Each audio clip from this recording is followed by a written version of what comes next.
Hello students, my name is Professor Ashish Bidkar. I am from St. Wilfrid College Arts, Commerce and Science, Panvel.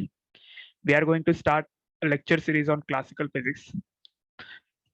This is a series of classical mechanics which is developed by mainly Sir Isaac Newton. This is our first lecture. In this lecture, we are going to study concept of force, Newton's first law of motion, the inertial frame of references.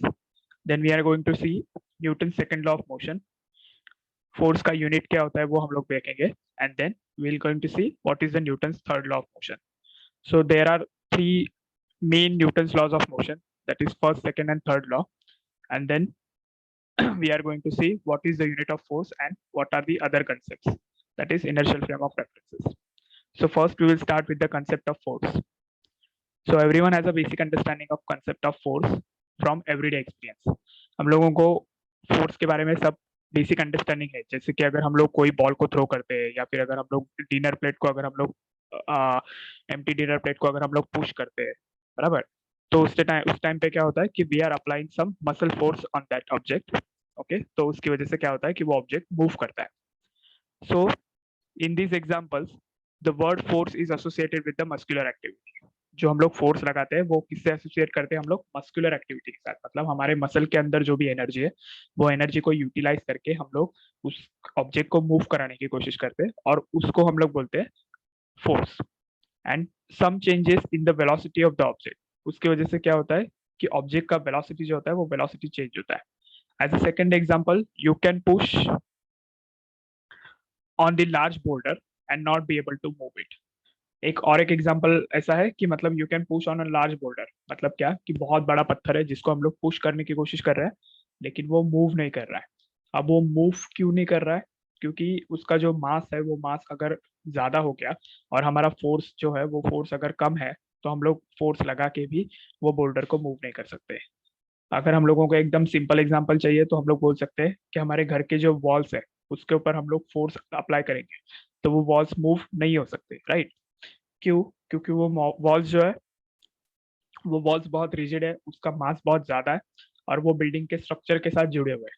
तो of course वो walls के ऊपर पूरा building का मास applied है, तो उसकी वजह से हम लोग उसके ऊपर कितना भी फोर्स लगा ले वो वॉल्स हिलने नहीं वाले. तो in that sense you can से sometimes when we apply a force the object can move, and sometimes when we apply a force object may not.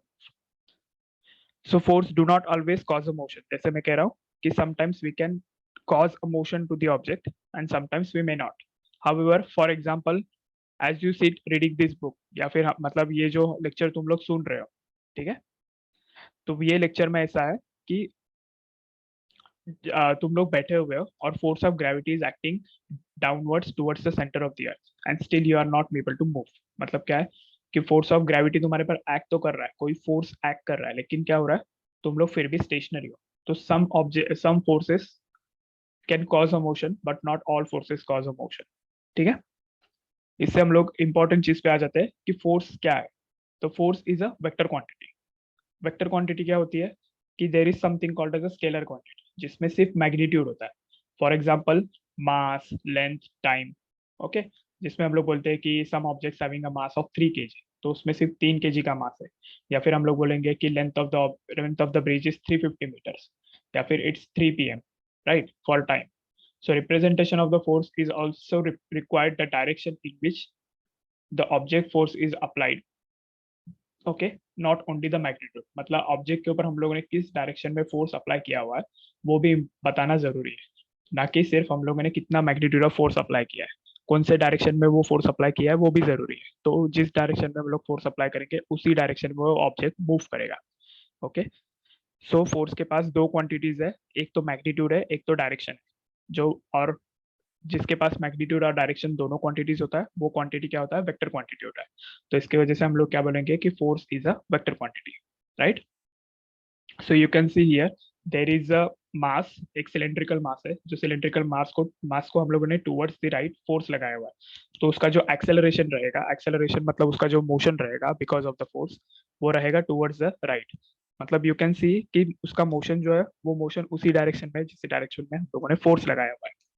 Okay, उसके अपोजिट डायरेक्शन में उसका मोशन नहीं जाएगा जिस डायरेक्शन में हमने फोर्स लगाया. So that's why force is a vector quantity. Okay, this brings us to the Newton's laws of motion. जब हम लोग फोर्स को अंडरस्टैंड कर लेंगे तो ये फोर्स कैसे काम करता है, अगर फोर्स नहीं हुआ तो क्या होता है, अगर फोर्स पिक्चर में आ गया तो क्या होता है, अगर हम लोग फोर्स अप्लाई नहीं करते तो ऑब्जेक्ट का मोशन के साथ क्या होता है, और फोर्स अप्लाई करने के बाद ऑब्जेक्ट के मोशन के साथ क्या होता है. This is encapsulated in the Newton's laws of motion. So Newton's first law क्या बोलता है, in absence of external forces, कि अगर कोई भी एक्सटर्नल फोर्स अप्लाई नहीं किया गया है on an object at rest remain at the rest. अगर कोई भी ऑब्जेक्ट के ऊपर एक्सटर्नल फोर्स अप्लाई नहीं किया है तो जो ऑब्जेक्ट रेस्ट में है वो रेस्ट में ही रहेगा. And an object in a motion continues in a motion with the constant velocity. और दूसरा जो ऑब्जेक्ट है, जो ऑब्जेक्ट मोशन में है, मतलब उसके पास कोई तो वेलोसिटी है, तो वो वेलोसिटी के साथ वो बढ़ता रहेगा, वो कॉन्स्टेंटली उसी डायरेक्शन में जाता रहेगा, उसी स्पीड के साथ वो जाता रहेगा, unless and until we do not apply any external force to it. So Newton's first law talks about whenever there is no force acting upon any object, तो वो ऑब्जेक्ट के साथ क्या होता है. Okay, so in simpler term, तो इसमें हम लोग क्या बोल सकते हैं, we can say that when no force acts upon the object the acceleration of the object is zero. जैसे हम लोगों ने इस डायग्राम में देखा कि जिस डायरेक्शन में फोर्स है उसी डायरेक्शन में वो ऑब्जेक्ट का एक्सेलरेशन. ठीक है, ये एक्सेलरेशन क्या होता है ये मैं तुम्हें समझाता हूँ. पहले ये समझ लो कि जिस डायरेक्शन में हम लोग फोर्स लगाते हैं उसी डायरेक्शन में ऑब्जेक्ट का मोशन होता है, उसके अपोजिट डायरेक्शन में ऑब्जेक्ट का मोशन नहीं होता. ठीक है, the acceleration of the object is zero. So if nothing acts to change the object's motion then its velocity does not change. तो अगर कोई भी फोर्स एक्ट नहीं कर रहा है तो उसका वेलोसिटी जो है वो चेंज नहीं होगा. तो इसका मतलब क्या है कि it will remain in the same state of motion. Same state of motion मतलब कि अगर वो रेस्ट में है तो वो रेस्ट में रहेगा, अगर वो कांस्टेंट वेलोसिटी के साथ जा रहा है तो वो कांस्टेंट वेलोसिटी के साथ ही आगे बढ़ेगा. ठीक है, okay. So in next is inertial frame of reference. Inertial frame of reference से बढ़ने से पहले मैं तुम्हें और एक एग्जांपल देना चाहता हूँ न्यूटन्स फर्स्ट लॉ के बारे में, कि अगर तुम लोग बोलोगे कि if the object is moving in a constant with a constant velocity, तो वो कांस्टेंट वेलोसिटी में ही मूव करेगा. अगर मैं कार में बैठा हूँ और मैं कार ड्राइव कर रहा हूँ, तो अगर मैं वो कार को एक्सेलरेट नहीं करता हूँ तो कार एक पर्टिकुलर स्पीड का पर्टिकुलर टाइम के बाद वो रुक जाती है. तो तुम बोलोगे कार के ऊपर ऐसा कोई फोर्स अप्लाई होते हुए दिख तो नहीं रहा है, तो कार का वेलोसिटी कैसे कम हो रहा है, उसका एक्सेलरेशन कैसे कम हो रहा है, तो वो रुक क्यों रही है. So you can say that कि at that time when you are car driving the car and you are not accelerating the car, उसके ऊपर एयर रेजिस्टेंस एक्ट कर रहा है. So air resistance is also force. Okay, air frictional force. So इसकी वजह से क्या हो रहा है, जो कार के डायरेक्शन ऑफ मोशन के अपोजिट डायरेक्शन में काम कर रहा है, तो उसकी वजह से क्या होगा कि after certain time the car will stop. Okay, इसलिए हम लोग जो भी स्पेस शटल जो छोड़ते हैं स्पेस में, तो वो जो स्पेस शटल होते हैं वो अर्थ के एटमॉस्फेयर के बाहर जाने के बाद वो कंटिन्यूअसली जाते रहते हैं. अगर तुम लोगों को पता होगा कि हम लोगों ने जो अपोलो 10 छोड़ा था, या फिर हम लोगों ने जो भी सैटेलाइट्स छोड़े थे प्लैनेट्स के इधर, तो वो सैटेलाइट को हम लोगों को कोई भी फ्यूल की जरूरत नहीं पड़ी, क्योंकि once they escape the atmosphere of the earth, space में तो कोई एटमॉस्फेयर है नहीं, तो उनका जो कांस्टेंट मोशन है वो कांस्टेंट मोशन को चेंज करने वाला कोई नहीं है. तो ऑफकोर्स उनका जो वेलोसिटी रहेगा वो वेलोसिटी से ही वो आगे बढ़ रहे थे, तो इसकी वजह से उनको ज्यादा फ्यूल की जरूरत नहीं पड़ी. Okay, so in that sense the Newton's first law से कि एनी एक्सटर्नल अगर फोर्स एब्सेंस है तो इसका मतलब वो ऑब्जेक्ट का मोशन चेंज नहीं होगा. लेकिन ये जो लॉ ऑफ मोशन है वो सबसे इंपॉर्टेंट कहाँ पे है, वो इंपॉर्टेंट है इनर्शियल फ्रेम ऑफ रेफरेंसेस में. तो inertial frame of reference is really important when we are understanding the Newton's first law. So it says that कि Newton first law, sometimes called as the law of inertia, defines as a spatial set of reference frame called as the inertial frame of reference. मतलब क्या है कि Newton first law जो है वो एक particular frame of reference के लिए डिफाइन की गई है. That is called as a inertial frame of reference. And inertial frame of reference is one that is not accelerating. जैसे मैं कह रहा हूँ कि अगर कोई भी ऑब्जेक्ट के ऊपर अगर हम लोग कोई एक्सटर्नल फोर्स अप्लाई नहीं करते तो वो ऑब्जेक्ट एक्सेलरेट नहीं हो सकता, मतलब उसका वेलोसिटी चेंज नहीं हो सकता. ओके, सो इसका मतलब क्या है कि इनर्शियल फ्रेम भी क्या होगा कि जो फ्रेम एक्सेलरेट नहीं कर रहा है वो फ्रेम एक तो कांस्टेंट वेलोसिटी के साथ जा रहा है या फिर वो फ्रेम रेस्ट पे. ठीक है, so because Newton's first law deals with only object that are not accelerating, okay, that are not accelerating, you can say that, हाँ, तो you can say that कि Newton's first law deals with only objects that are not accelerating. It holds only in the inertial frame of reference. तो इसका मतलब क्या है कि Newton's first law जो है वो सिर्फ इनर्शियल फ्रेम ऑफ रेफरेंस में ही होल्ड करेगी। मतलब अगर तुम एक कार से जा रहे हो और वो कार अगर एक्सेलरेटिंग है तो वो कार में न्यूटन्स फर्स्ट लॉ काम नहीं करेगी। इसका मतलब क्या है कि वो कार एक्सेलरेट हो रही है, इसका मतलब वो कार के ऊपर फोर्स अप्लाइड है। और न्यूटन फर्स्ट लॉ तब काम करती है जब कोई भी ऑब्जेक्ट के ऊपर फोर्स अप्लाइड नहीं होता, या फिर जो फ्रेम ऑफ रेफरेंस पे हम लोग बैठे हुए हैं वो फ्रेम ऑफ रेफरेंस पे कोई भी फोर्स अप्लाई नहीं है। ठीक है, तो जब हम लोग कोई कांस्टेंट स्पीड से जा रहे हैं या फिर you are standing on a platform, you are standing on a ground, तो उस टाइम पे हम लोग इनर्शियल फ्रेम ऑफ रेफरेंस पे हैं। क्यों? क्योंकि उस टाइम पे हमारे ऊपर कोई फोर्स अप्लाई नहीं हो रहा है, इसकी वजह से हम लोग जो रेस्ट में थे वो रेस्ट में ही रहेंगे। अगर हम लोग कोई ट्रेन से जा रहे हैं और वो ट्रेन अगर एक्सेलरेट हो रही है तो इसका मतलब हम लोग non inertial frame of reference में हैं। याद रखना, any reference frame that moves with the constant velocity relative to the internal frame, inertial frame, is itself an inertial frame. तो अगर एक रेफरेंस फ्रेम कोई कांस्टेंट वेलोसिटी से मूव कर रही है और विथ रिस्पेक्ट टू दैट दूसरी रेफरेंस फ्रेम अगर दूसरे कांस्टेंट वेलोसिटी से मूव कर रही है, तो वो दोनों एक दूसरे के लिए इनर्शियल फ्रेम ऑफ रेफरेंस ही है। इसका मतलब ये नहीं कि दोनों का जो स्पीड है वो स्पीड कांस्टेंट होना चाहिए या फिर दोनों का स्पीड सेम होना चाहिए। ऑफ कोर्स दोनों का स्पीड कांस्टेंट होना चाहिए, लेकिन दोनों का स्पीड सेम होना ये जरूरी नहीं है। अगर एक फ्रेम ऑफ रेफरेंस स्टेडी है और दूसरी फ्रेम ऑफ रेफरेंस समझो 50 किलोमीटर पर आवर की कांस्टेंट स्पीड से जा रही है, again the then they only then they are in a inertial frame of reference। ठीक है, अगर एक frame of reference 40 kilometre per hour के कांस्टेंट स्पीड से जा रही है, दूसरी फ्रेम ऑफ रेफरेंस अगर 60 किलोमीटर पर आवर की स्पीड से जा रही है, तो भी वो एक दूसरे के साथ इनर्शियल फ्रेम ऑफ रेफरेंस में ही है। ठीक है, लेकिन अगर एक फ्रेम एक्सेलरेट हो रही है और एक फ्रेम अगर कांस्टेंट स्पीड से भी जा रही है तो भी वो एक दूसरे के साथ इनर्शियल फ्रेम ऑफ रेफरेंस में नहीं है। उसके लिए दोनों फ्रेम कांस्टेंट स्पीड से जाना जरूरी है, या फिर एक फ्रेम रेस्ट पे और दूसरी फ्रेम जो है वो कांस्टेंट वेलोसिटी से जाना जरूरी है, या फिर अगर दोनों फ्रेम रेस्ट में होंगे तो it is well and good. तो उसमें क्या होगा कि दोनों frame inertial frame of reference ही है। ठीक है, तो ये सबसे इंपॉर्टेंट बात है। इनर्शियल फ्रेम ऑफ रेफरेंस सबसे जरूरी इसलिए है क्योंकि उसमें न्यूटन फर्स्ट लॉ काम करता है। अगर इनर्शियल फ्रेम ऑफ रेफरेंस नहीं है तो न्यूटन फर्स्ट लॉ काम नहीं करता, याद रखना। सो reference frame that moves with a constant velocity relative to the distant star is best approximation of the inertial frame of reference। क्योंकि with respect to distance star हम लोगों का जो रेफरेंस फ्रेम है वो रेफरेंस फ्रेम एक्सेलरेट नहीं कर रहा है या फिर वो डिसेलरेट नहीं कर रहा है, तो basically we can say that even though stars are moving, they are moving at a constant speed, so you can say that those reference frames are nothing but, because we don't know whether those stars are accelerating or not, because some stars are orbiting some other stars, so that's why it might be possible कि वो stars accelerate कर रहे होंगे within the orbit for some time and they are not decelerating for some time, that we don't know। लेकिन वो star इतने दूर है कि उनका जो रिलेटिव मोशन है वो रिलेटिव मोशन इतना स्लो है कि वी कैन से दैट कि उनका वेलोसिटी कांस्टेंट है। तो अगर उनका वेलोसिटी कांस्टेंट है तो with respect to earth they are in a inertial frame of reference. So you can say that earth as being such a frame, तो earth भी क्या है, इनर्शियल फ्रेम ऑफ रेफरेंस है। So if an object is moving with the constant velocity, an observer in one inertial frame claims that the acceleration of the object and the resultant force acting on it is zero। So अगर दोनों inertial frame of reference में, observer मतलब क्या, आप में या फिर कोई भी जो एक्सपेरिमेंट को ऑब्जर्व कर रहा है या फिर इवेंट्स को ऑब्जर्व कर रहा है, जैसे कि अगर एक बॉम्ब ब्लास्ट हुआ है, तो अगर हम लोग वही, अगर मैं एक ग्राउंड पे खड़ा हूँ और अगर तुम लोग अगर कोई दूसरा ऑब्जर्वर है जो कांस्टेंट वेलोसिटी से जा रहा है, तो अगर दोनों ही वो इवेंट को अगर हम लोग देखते हैं, okay, so with respect to us both, जो इनर्शियल फ्रेम ऑफ जो दोनों हम लोग इनर्शियल फ्रेम ऑफ रेफरेंस में हैं, तो हम लोग क्या बोलेंगे कि with respect to us the event is happening in the inertial frame of reference. Okay, तो इसका मतलब क्या होगा कि कोई भी इवेंट ऐसा जो इनर्शियल फ्रेम ऑफ रेफरेंस में देखा जाए उसमें एक्सेलरेशन जीरो होता है, या फिर उसका जो रिजल्टेंट फोर्स है वो रिजल्टेंट फोर्स जीरो होता है।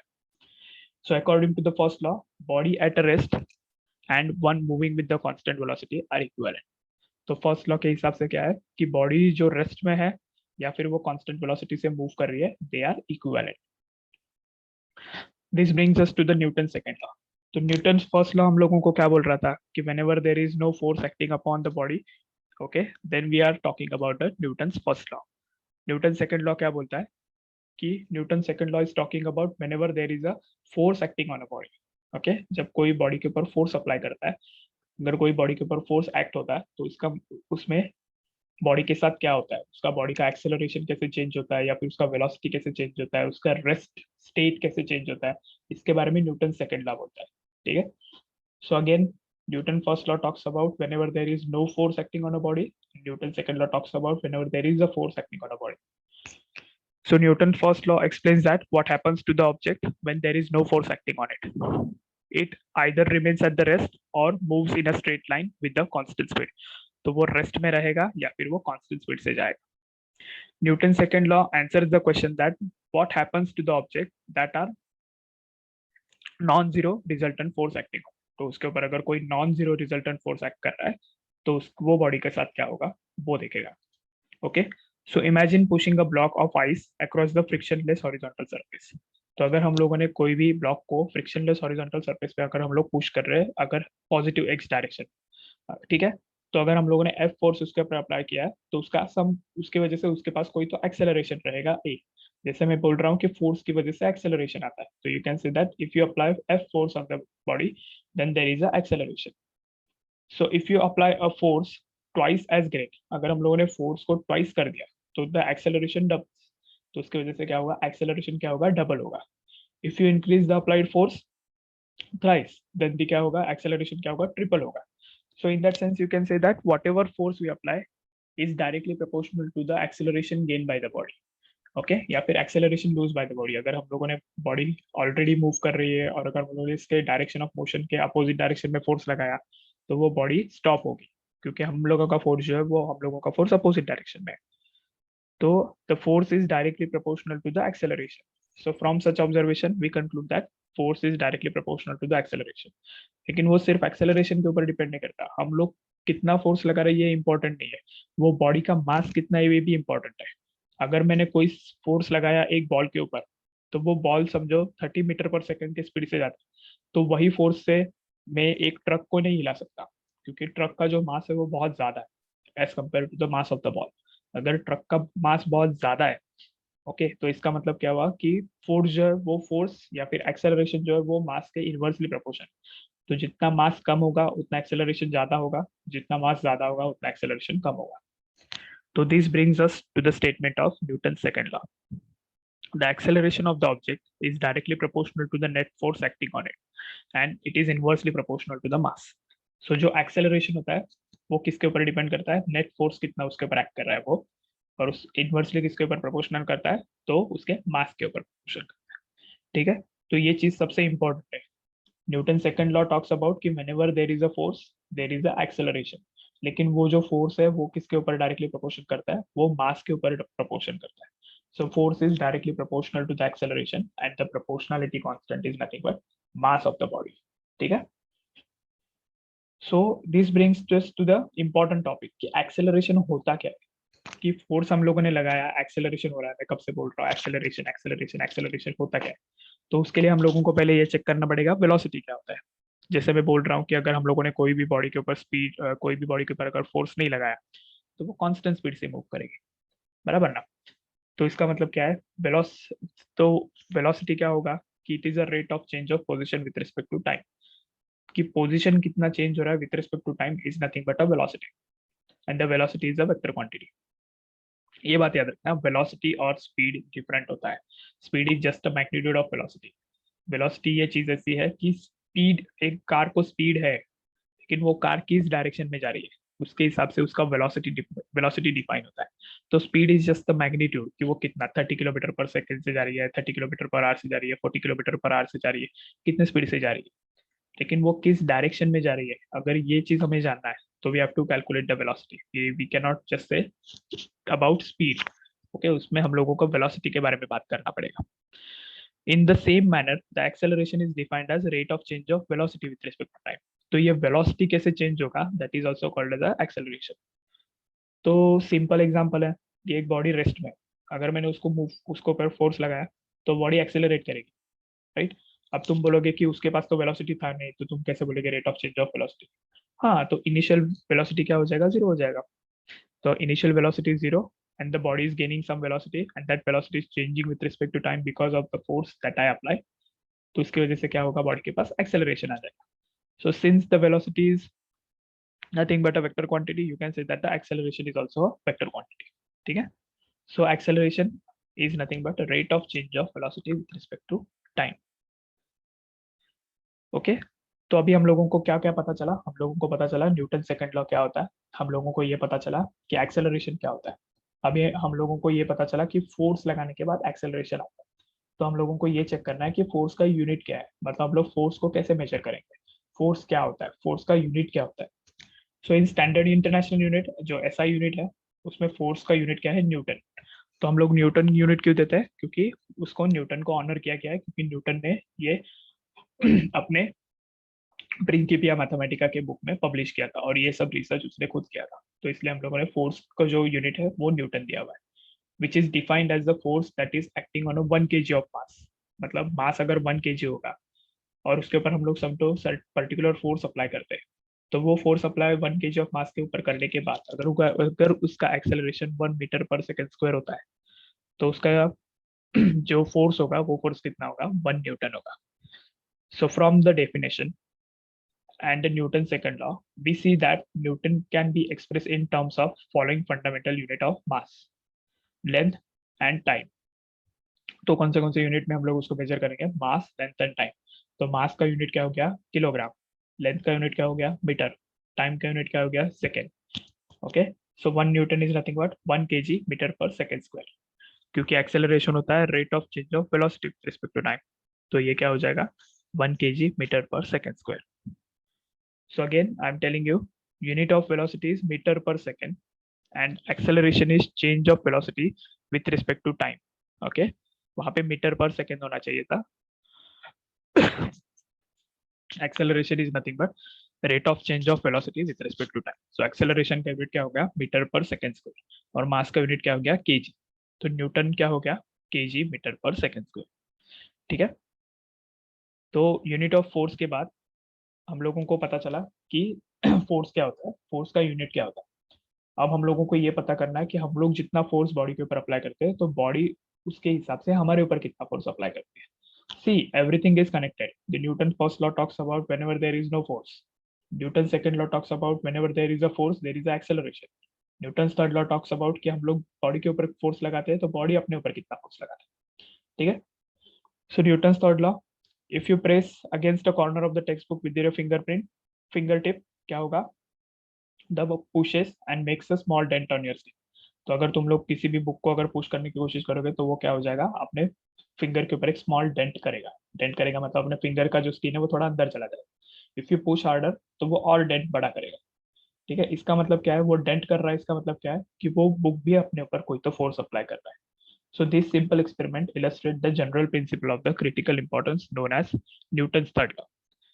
तो ये जो सिंपल एक्सपेरिमेंट है, हम लोगों को क्या पता चलता है कि if a object interact, if two objects interact, the force F12, अभी F12 क्या है कि first object is applying force on second object.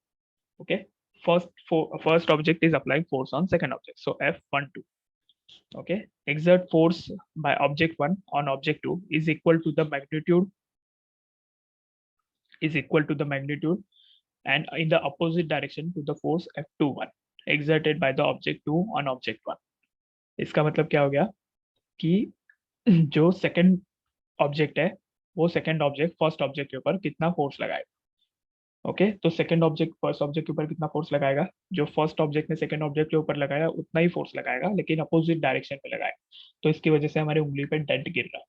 क्यों डेंट गिर रहा है, क्योंकि वो डेंट जो फोर्स हम लोगों ने जिस डायरेक्शन में लगाया उसके अपोजिट डायरेक्शन में वो डेंट गिर रहा है। तो इसका मतलब क्या हो गया कि वो बुक ने हमारे ऊपर अपोजिट डायरेक्शन में फोर्स लगाया।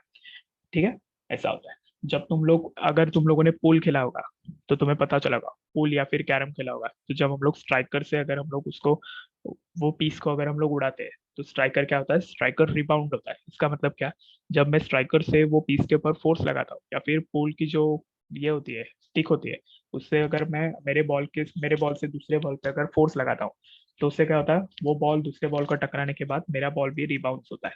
तो इसका मतलब क्या, जितना फोर्स मैंने मेरे बॉल पे लगाया और वो बॉल जितना फोर्स दूसरे बॉल पे लगा रहा है उतना ही दूसरा बॉल पहले बॉल पे फोर्स लगा रहा है। So in the pictorial representation we can see this कि ये फर्स्ट बॉल है, ये सेकंड बॉल है। So second ball first ball के ऊपर फोर्स लगा रहा है F12 और फर्स्ट बॉल सेकेंड बॉल के ऊपर फोर्स लगा रहा है F21. So you can say that कि F12 is equal to minus F21. तो दोनों एक दूसरे के ऊपर सेम फोर्स लगाएंगे, लेकिन डिपेंडिंग अपॉन देयर मास उन लोगों का एक्सेलरेशन अलग अलग होगा. तो तुम बोलोगे कि अगर सेम फोर्स है तो इसका मतलब हम लोग कोई भी फोर्स लगाए तो कोई भी ऑब्जेक्ट मूव नहीं कर सकता, नहीं. लेकिन force is also depend upon the mass. तो F1 का जो मास है वो 1 का मास बहुत कम है एज कम्पेयर टू सेकेंड का मास. यू कैन सी दैट 1 का जो साइज है वो साइज कम है. और समझो कि 1 is made up from the same material as the ball second is made up from. तो इसकी वजह से क्या होगा कि 1 जितना फोर्स सेकेंड पे लगा रहा है उतना ही सेकेंड 1 के ऊपर फोर्स लगा रहा है. लेकिन 1 का मास कम होने की वजह से जब वो दोनों एक दूसरे के साथ टकराएंगे तब 1 का एक्सेलरेशन ज्यादा रहेगा, सेकेंड का एक्सेलरेशन कम रहेगा, क्योंकि acceleration is inversely proportional to the mass. तो जितना ज्यादा मास होगा उतना कम एक्सेलरेशन होगा, जितना कम मास होगा उतना ज्यादा एक्सेलरेशन होगा. तो 1 का एक्सेलरेशन जो रहेगा वो सेकेंड के एक्सेलरेशन के हिसाब से ज्यादा रहेगा और सेकेंड का एक्सेलरेशन विद रिस्पेक्ट टू 1 कम रहेगा. ठीक है, ठीक है. सो that's it for this lecture. हम लोगों ने ये लेक्चर में क्या क्या देखा फिर से रिवाइंड करते हैं. हम लोगों ने ये लेक्चर में देखा कि कंसेप्ट ऑफ फोर्स क्या होता है, कि हम लोग फोर्स अप्लाई करते हैं मतलब हम लोग करते क्या है. न्यूटन फर्स्ट लॉ क्या होता है. न्यूटन फर्स्ट लॉ क्या बोलता है कि whenever there is no force there is no change in a state of motion. उसके बाद इनर्शियल फ्रेम ऑफ रेफरेंस क्या आता है. इनर्शियल फ्रेम ऑफ रेफरेंस क्या होता है कि जब जो ऐसे फ्रेम ऑफ रेफरेंसेस जो एक्सेलरेट नहीं करते, जो कांस्टेंट वेलोसिटी से जाते हैं या फिर वो रेस्ट में रहते हैं. उसके बाद हम लोगों ने देखा Newton second law of motion क्या होता है. Newton second law of motion क्या होता है, जब हम लोग कोई भी ऑब्जेक्ट के ऊपर फोर्स अप्लाई करते हैं तब वो फोर्स ऑब्जेक्ट को कैसे एक्सेलरेट करवाता है और वो फोर्स मास के ऊपर कैसे डिपेंड होता है और एक्सेलरेशन मास के ऊपर कैसे डिपेंड होता है, वो हमने देखा. उसके बाद हमने देखा यूनिट ऑफ फोर्स. फोर्स का यूनिट क्या होता है, फोर्स का यूनिट क्या होता है Newton, which is defined as kg metre per second square. और उसके बाद हम लोगों ने लास्ट में देखा Newton third law of motion. So that's it for this lecture. Thank you students.